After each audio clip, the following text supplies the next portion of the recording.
The Storybook Night. Story by Helen Docherty, illustrated by Docherty.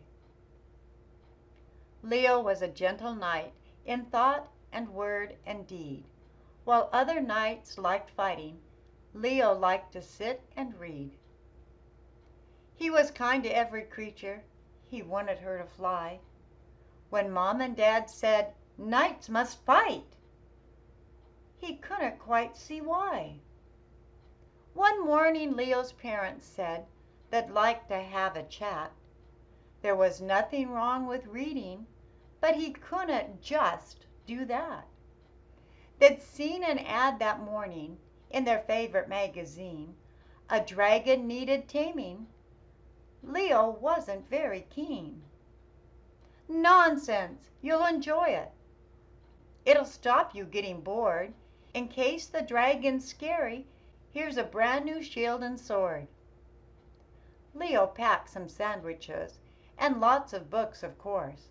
Then with a sigh he saddled up old Ned, his faithful horse. He hadn't traveled far, though the sun had risen high, when suddenly a fearsome creature swooped down from the sky. It had a lion's body, but it had an eagle's wings. A griffin, marveled Leo, who had read about such things. "Come on," snarled the griffin, "I dare you to fight." "I'd rather not," said Leo. "It wouldn't be quite right. I've got my brand new sword with me, so I'd be bound to win it. But how about a story with some pictures of you in it?" "Yes, please," the griffin nodded.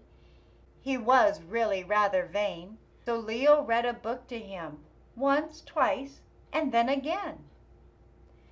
"It's yours to keep," said Leo, as he clambered back on Ned. "Oh, thank you," cried the griffin, and he bowed his noble head.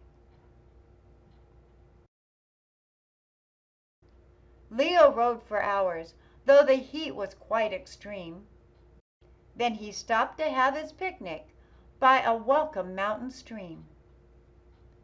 "Who dares to trespass on my bridge?"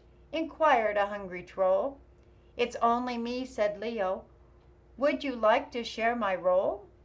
The troll just laughed. "No thanks," he growled. "I think I'll just eat you." But Leo said, "My armor's pretty difficult to chew." "I've got a brilliant book, though, if you'll hang on just a minute.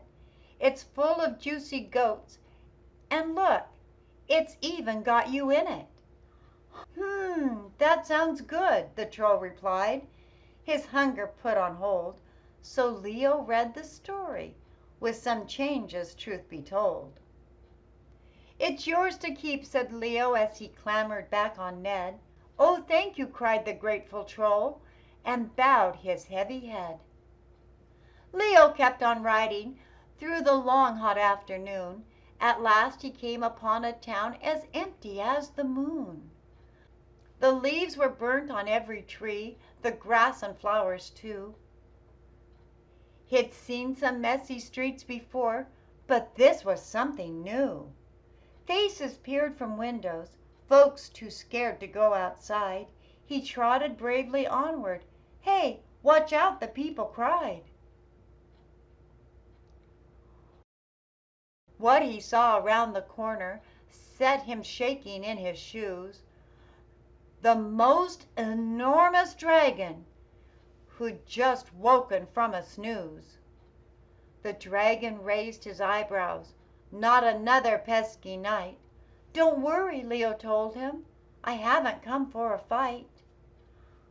I've got the most amazing book with loads of dragons in it.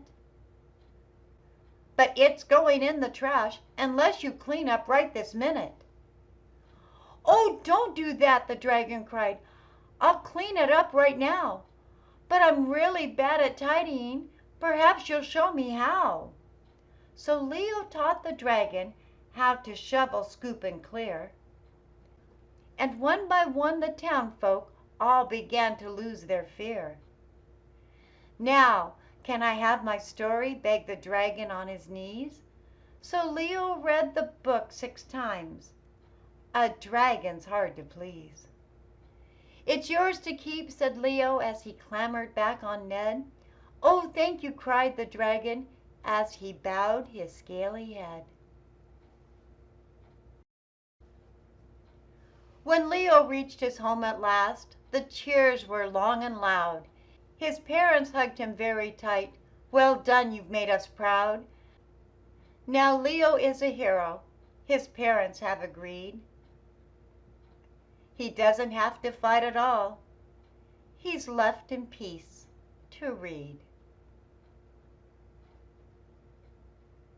The end.